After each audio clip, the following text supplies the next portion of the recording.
Welcome to Lecture Online. Here's another example of one of the famous JEE advanced questions on that entrance exam. Well, it has to do with E&M and specifically with induced EMF. They give us a particular situation. Here's the figure. There's a loop of wire, and notice that it crosses over right here, and it's insulated where they cross. That's important. So let's read the question.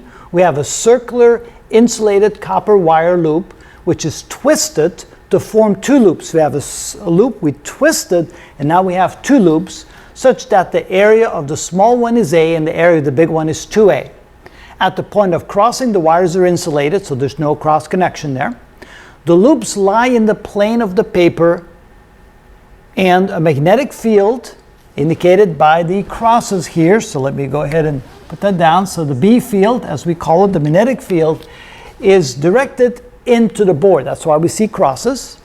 And at time equals 0, the loop starts to rotate at angular velocity omega. So you can see that it's from top down. It would be counterclockwise looking from above. And now we have four statements, and we are to determine which of those four statements are correct. It could be one or all four of them or anything in between. So we need to read them carefully and see what's going on. But the first thing we should do is, first of all, when EMF is induced, a current will flow through the wire. So let's assume that the current flows in a particular direction. So the current, let's say that it flows like this. That would be the current. It comes around and then it would flow like this. So notice that the current is in a different direction. Here the current would be counterclockwise, and here the current would be clockwise, and that is very important that we notice that difference. All right, so let's read the statements. It says that the EMF induced in the loop, which is now twisted into these two smaller loops, is proportional to the sum of the areas of the two loops. So normally we would say, yes, that would be correct. But we have to be careful because the direction of the current is different for the top smaller loop as it is for the bottom larger loop. So the EMF induced is not additive. It's one minus the other because they're opposite in direction. So the EMF induced is not proportional to the total area. It would be proportional to the large area minus the small area. So A is definitely not a correct answer. How about B? The amplitude of the maximum net EMF induced due to both loops is equal to the amplitude of the max EMF induced in the small loop. Now here we need to read this carefully.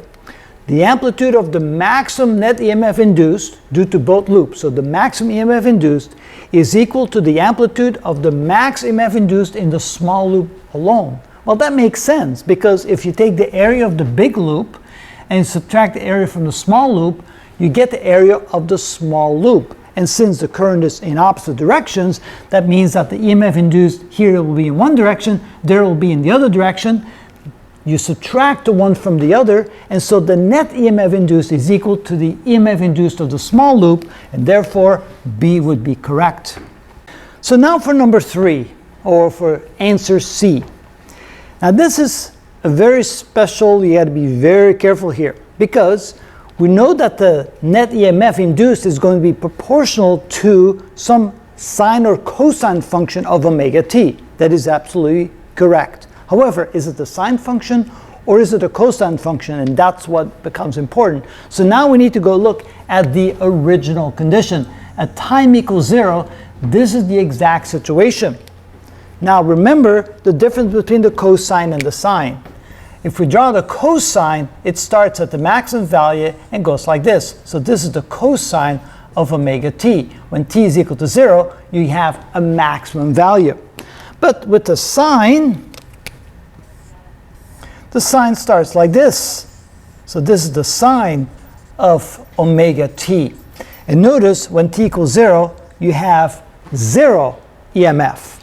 Now when we go over here, notice when the loop is oriented like this and it begins to rotate at time equals 0, at that moment you have very little change in the cross-sectional area relative to the flux. The amount of flux through the loop is not changing at the moment that the loop is parallel to the board like this, or when the perpendicular to the loop is parallel to the magnetic field, which means that the EMF induced at time equals 0 is equal to 0, and therefore the cosine of omega t is not the right function. We should use the sine of omega t. So the answer is C is not correct. That one is kind of tricky, and it took me a little while to realize that, well, cosine of omega t, that makes sense, but it's all about the starting point at t equals 0, so the sine is the proper function, not the cosine. So you can see that sometimes these things are a little tricky. Finally, the rate of change of the flux is maximum when the plane of the loops is perpendicular to the plane of the paper. Now we got to think about this.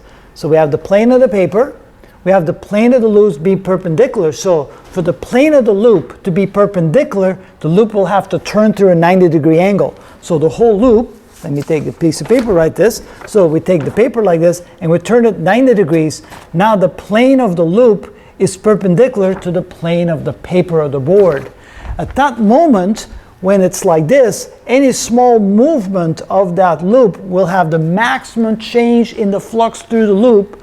So at that point, you'd say that's where you have the maximum change of the flux, therefore the maximum EMF induced, and so therefore that makes statement D a correct statement. So you do have to know the nuances about how EMF is induced. We have a rotating loop inside the magnetic field.